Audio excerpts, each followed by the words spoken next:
Hey everyone, welcome to EmpowerZen Community Channel, and I'm Sally. And I'm Ali. Hi.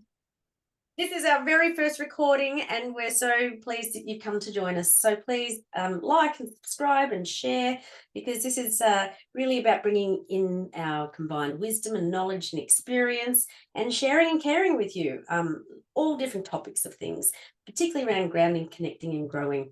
So today we thought we'd focus on above and below the line thinking, something that Ali is very passionate about. This is one of my favorite coaching models, if not the most favorite, because, we are all about Empower Zen. And when you are working above the line, you are so empowered, which will get you into a state of Zen, because then you are the one who's driving the bus, as they say, in your life. So let's take it away, Sal. Alrighty, okie dokie. So it's called above and below the line because that's what it is, like a physical above and below the line, just a representation to really just, stick in our minds, especially for those of us who are visual learners. So you can be above the line or you can be below the line. And another way of looking at it is to be at either at cause or at effect. Makes sense. Thanks, Sal. And when you're at cause, again, you are the cause of what's happening in your life versus being at the effect of someone else driving your bus or driving your life. What do you? I was just about to say, I've just brought up the next slide with love and fear, two very polar opposite type of energies, right? One's light, and one's very heavy and dark. Totally, because love is all about expanding and fear is all about contracting. And if you even look at your body, when we're in fear, we get into the fetal position, or we make ourselves small, because in the old days, when there was a physical threat out there, you made yourself small because that would make you a small target. Whereas when you're, loving, your arms are out open to hug and to embrace and to call in all possibilities. Yeah. And I've just brought up the next slide, feedback and failure. Yeah, and we say in NLP, there's no such thing as failure, it's all feedback. So every time something happens, you look at whether it's a positive or a negative. And if it's a positive, that's feedback that you move forward on to build on it. And if it's a negative, well, you know what? That's a lesson you can learn so that, again, you can build from that. You can take your failure and make it a success and make it into something that will propel you forward because you've now learned a lesson. Yeah, I love that, because everything is about perception, isn't it? And there is a silver lining in every experience for sure. All righty, moving on. And, the same sort of stuff is you can either be full of hope because, there are possibilities when you're coming from a place of love, or you can be stuck with fear and then be stuck in hopelessness. Because when we can't see any way forward, when we look at everything in our life as failure, we then become fearful. And then we get into a place of hopelessness, which can actually lead you down the rabbit hole of despair, anxiety, depression, call it what you like. That is not a happy place to be. So instead of being at fear, at the effect of fear and everything that comes with fear, come above the line to being at cause and being full of love and possibility. Once again, you can feel the difference in the energy, can't you? The below stuff is that heavy, and as you said, it's that constricting energy as exposed to the expansive ones above the line, and that downward spiral is very heavy and negative, and it's murky and it's muddy and it's yuck. Anyway, moving on. And and our energy is not only in our physical energy, it's also in our sort of emotional energy, right? Which shows up in our body language. And it's all about the vibes we're sending out when we're feeling that heaviness. Whereas when we're feeling light and expansive, that's what we're sending out. And that's what we'll attract back. So again, when you're looking at this model, it's all about taking responsibility for ourselves as compared with blaming someone else. Because if you're blaming someone else, they are the one who's driving your life. They're the ones who are in charge of your thinking. Whereas when you take responsibility for your thinking and your being, then you are in charge. But the important thing about this is you are in charge of your behavior, of your thinking, of your, life. It doesn't matter what someone else does, that's on them. So you do not have to actually take on responsibility for them. One of the things I always say is who owns the problem, right? If it's their problem, let them work it out. But you are responsible for how you act and react or actually respond to that, which is the next one coming up. Yeah. And we talk about that all the time. And this is a year about responsibility and ownership for sure. Here we go. Respond and react. So this thing about responding is about, really stopping to think and feel before we say or do anything, as compared to reacting. Because when we react, if you think of those old, television or television shows or movies where the doctor sort of, takes a gavel and hits the patient's knee and the knee flips out, that's a Yeah. reaction because it's a physical thing that is instinctive. You're not thinking about that, so you automatically kick out. And if we do that with our words or with our thoughts or with our actions, then we can inflict a lot of damage on our relationships or on someone's well-being. Whereas when we take time to stop and think, just pause for a second before we react, we tend to have a much better outcome. And a perfectly good response is saying, you know what, I'll get back to you. I'm not ready at the moment to give you a response. I'll get back to you on that. And that's completely okay. And no is a perfectly good response as well. And no doesn't have to be no forever. It can be no, not now, later, or tomorrow, or next week, whatever. Yeah, absolutely. And it's literally cutting the energy so that you can break that circuit of going down that instant reaction where you can stop, pause, cut the energy, and then take time to breathe, gather yourself together and then respond. Good one, Al. All right, next ones. So again, when you have a choice, it's all about finding solutions, or having solutions is all about having choices. Whereas the opposite of not having choice is being stuck. And you can be focused on the solution or you can be focused on the problem. I used to work in the Department of Defense in Australia, which is a very kind of task-oriented environment, very sort of masculine-driven environment. And the bosses would always say, don't come to me with problems, come to me with solutions. So, very much that started me thinking, even before I got into coaching, about look for the solutions rather than the problem. Because when we go to the problem, again, we get below the line. We're stuck in fear, in hopelessness, in failure, in blame, in reaction.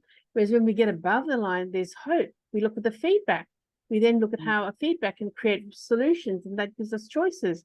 And we take responsibility for what we're doing, what we're saying, how we're thinking, and how we're living our life. Really, really, really powerful. Action versus procrastination. Oh my gosh, this is perfect time to bring this up. Beginning of the year. Let's get into action mode. Yeah, absolutely. And quite often, we get into procrastination because we're stuck in fear. What if it goes wrong? I don't know what to do, which again is stuck in hopelessness. It's stuck in that failure. It's stuck in the problem. Whereas if we come about, just take an action, any action, it might be the wrong action, but that will give you feedback, right? So the opposite of procrastination is action. Now, if you can take inspired action, so much the better. So stop, respond, so you can take the right action.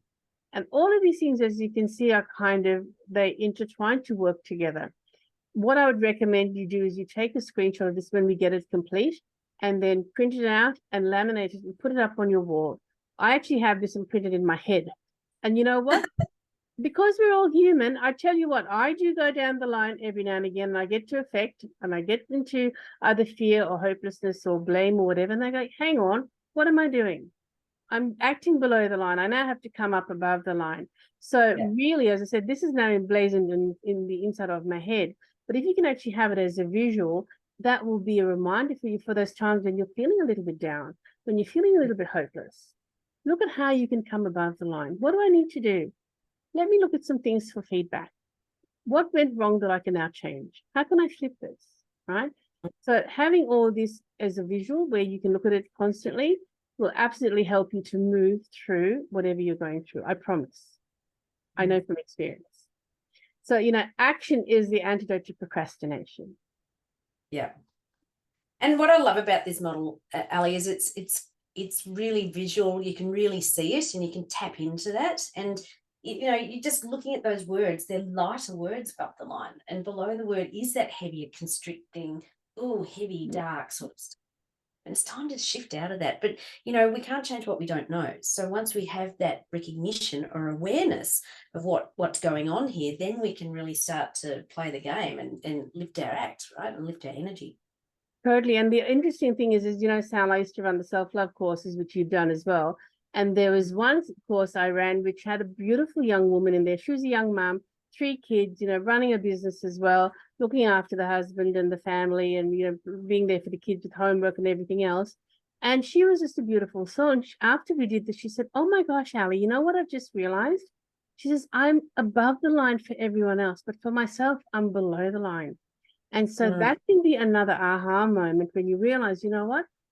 Often our perception of who we are and how we act can be different from when we stop and take stock. And this is a really good way to see, where do you normally act? Are you normally above the line, or are you normally below the line? And now that you've been given actually pairs, somebody else said this to me, actually having a pair is really good to see the opposite, right? So if I want to move from procrastination, I just have to get into action. If I'm stuck in hopelessness, I just have to get into hope, or whatever it might be. So you now have some pivoting points, if you like, of how to move through whatever's holding you down. Beautiful. Thanks, Dan. Oops. Oh, is that the last one? No, there are more. There are 13 all up. There we go. There we go. Yeah. And, you know, so often when we are stuck in being vague, we find that we're stuck in the problem and we're hopeless, and we then procrastinate because we don't have clarity. But when we have clarity, then we can find solutions. Then we have hope. Then we have choices. It helps us to take action so we can get those results that we want, which ironically I think might be the next one. Oops. When you're ready. Oh, no, coming up. So, you know, when you're above the line, you're in an abundance mindset. But when you're below the line, you're stuck in scarcity, because scarcity and fear go hand in hand. Scarcity is not enough for me, right? And it's about blaming other things. It's my boss, it's the environment, it's the economy, it's whatever. Whereas when we take responsibility for ourselves, whatever is happening, it's my choice as to how I'm going to move forward in this. I'm going to take action. I'm going to find solutions. I'm going to respond, which will give me the choices I want and the results I want. Yeah, love it, love it. And there we go. You know, so often I used to be very judgmental, I must admit, and I'm not anymore. And it is such a much better place to be when you're in a mode of acceptance, not only accepting other people and other people's faults, but even your own, and bringing a bit of kindness and compassion and forgiveness, if you can find it as well, helps us to get into acceptance and leave the judgment behind.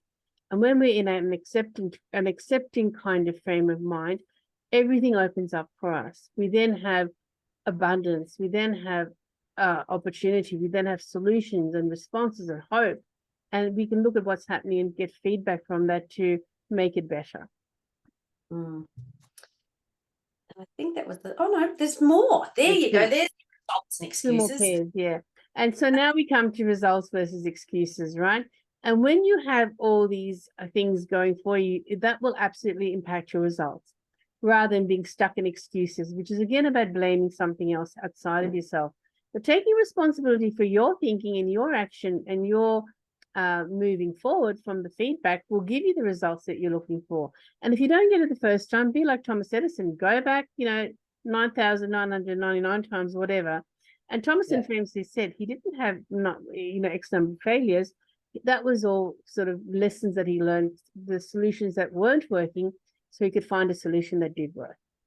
So very much your results will be reflective of being above the line and being a cause. I love the colors. Well, there you go. Flexibility versus rigidity. Yeah. So again, it's when you are flexible, you're open to opportunity, you're open to different solutions, you're open to responding rather than reacting, you're open to being, in an abundant mindset. When you're rigid, everything shuts down, including your thinking. And you will feel all of this in your body, which is very much your sort of, realm, Sal, which is about our energy. When we're above the line, we're in a much more expansive way, whereas when we're below the line, it's the opposite. I'll leave you to talk about that.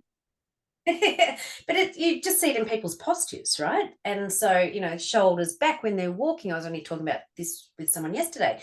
You can just looking at people the way that they're walking, and you can see, if they're confident, if they feel burdened, if they're weary, if they're, very inflexible, not stretching and just, like people sitting at the desks all the time and they're hunched over and the stooping down, and they get up and they just look like old people walking along, and it's just, and very stuck in the ways. I can see that in a lot of older people, they've just got their blinkers on and they can't see beyond that and whatever. So this is what, as you said, it's one of your favorite models, and I always love going over this with you, Ali, because it makes so much sense, and it's a visual way to describe how we can shift and lift our energy to be more positive and grateful and sitting with the lighter energies rather than the love energies, you know, that higher vibration rather than that heavier, murkier,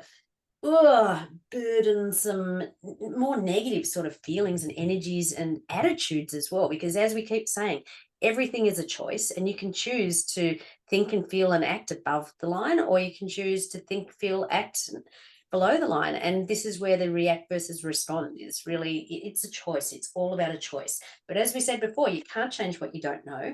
So this is why we're here, to empower you to shift and lift into more positive mindsets. So that's what this is all about today. Totally. So having strategies, you know, and skills and tips and techniques will definitely help, you know, to move through those difficult times of life. I know I find it, which is why I'm a bit of a, you know, I love attending webinars and masterclasses and that sort of thing, because I always learn something more that can lift my life, but also something I can share with other people. So thanks for joining us today. Yeah, well, thank you so much for joining us on our new EmpowerZen Community Channel. And we'll be coming back every week with more and more different sort of models and bits of wisdom and information to share. And, you know, it's about empowering you to create a more positive life for yourself. So come and join us. Don't forget, every week, don't forget to like and subscribe and share. See you next time. Bye. Okay, see you later. Bye. Bye.